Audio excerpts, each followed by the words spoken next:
All right, this is the first of a series of video casts I'm going to do from home that gets you a better understanding of where I stand on some of the most important issues that I think you want to be thinking about as you cast your vote for school board on April 2nd. And they just had a great forum last night. The League of Women Voters brought together all 6 candidates. And it was really nice to see that everyone depoliticized the discussion of education. Because education isn't a liberal agenda and it's not a conservative agenda. Good education is good education. And it was really nice to see that fundamentally we all agree on aspects of where and how we can improve learning in the Menomonie School District. So we should start with the one which we had the most agreement on, and every candidate should be able to put forward a platform in terms of how they understand one of the questions that came out last night about arts education, specifically about how theater can have a bigger space and a role in terms of education in the Menomonie School District. And once again, we had complete agreement on this. Everyone agreed with the fact that arts really help improve student learning and student outcomes.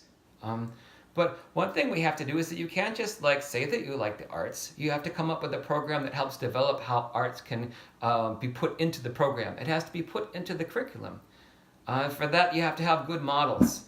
And there's a really good model that came out of the state of Oregon. It's a good low-cost model that tried to break down arts education into its component parts so they could think about how they could improve various aspects of arts learning.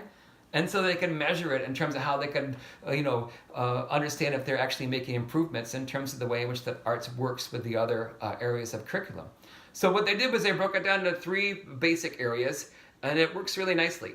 You have to have sequential arts, you have to have arts integration, and you have to have arts exposure for students. And they're simple when you think about what those things are and how they work. With sequential arts, it just means they have to have more arts in the schools. They have to have more standalone arts programs. I mean, it doesn't have to saturate the program, but it has to have a bigger space. And we have the people that can deliver this, and it's a good low-cost way in which that we can bring arts into the kind of framework of the other educational agendas that we already have. And in terms of how you do this, you really have to reach out to our arts and music teachers, our theater teachers, and you want to bring them into the decision-making process. Teacher first. The administration can't do this, and the members of the school board can't do this either because they aren't experts in arts education. Our teachers are. So the first thing you want to do is reach out to teachers and put together comprehensive programs so we can start developing an infusion of arts education within the curriculum. It's not going to be easy, but it's also necessary. And that's the thing that the school board needs to do, is to address difficult questions in ways that kind of manifest positive outcomes for our students. So sequential arts programs need to be expanded. We also need to think about how those arts programs could have effects or develop the kind of learning that goes on in the other classes. And this is where arts integration comes into play. And arts integration is where you try and think about the themes and the ideas that is part of the other areas of student learning, like say in language arts programs or what's going on in social studies. If there's a theme going on there, in your sequential arts programs, you want to work with those themes. You want to develop them. You want to perform them. So students just don't hear about ideas that are going on in their language arts programs about race or ethnicity or whatever it is that is the conceptual framework. In art class, they get to represent that, with their hands. They get to talk about that. They can perform that. And it's essential for good citizenship that we understand that these ideas, they have to come into the world. And arts is one of the most beautiful ways in which we can bring those ideas that are up here into the world out here. So arts integration is absolutely essential. And the last component that the study talks about is the way in which we need to have arts exposure. And arts exposure is just bringing more arts into the school. They need to see plays. They need to be able to experience art.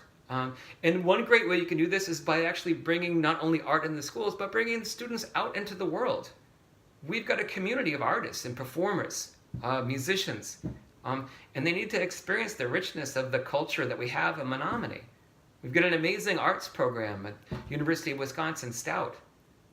We've got artists and we've got artists in training.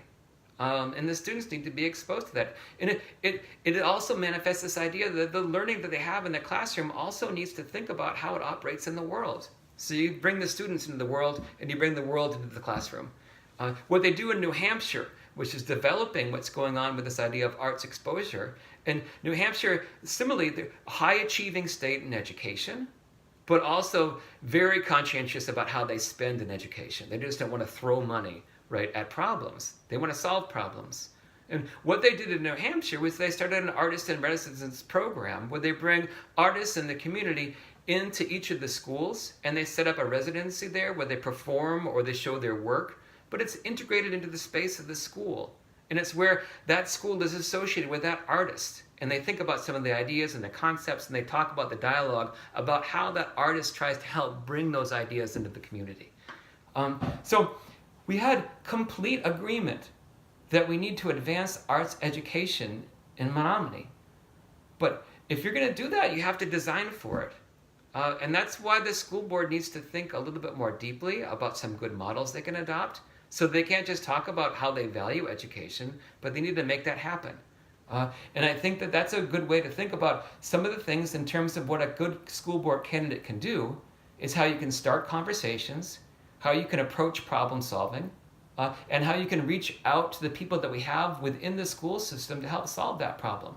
And it's not just a school system problem, but it's a community problem where we can find ways in which we can all partner together to make better education for our students that doesn't cost a ton of money, but that achieves real outcomes in terms of their learning.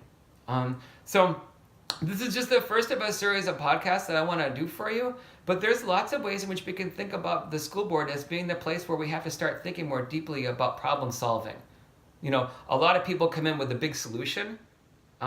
That's not what we want. We need, people who can come into the school board who can work with the people that we have here and the talent and recognize how we can solve problems together.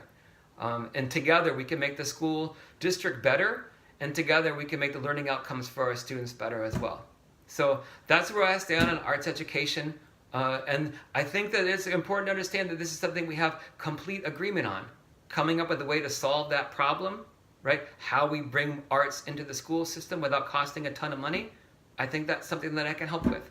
So thank you for considering some of these ideas. I'll prepare the next podcast for you, maybe in 3 or 4 days, and start putting out ways in which you can identify myself with some of the key issues that you want to be thinking about for April 2nd. Thank you, and thanks for listening. All right.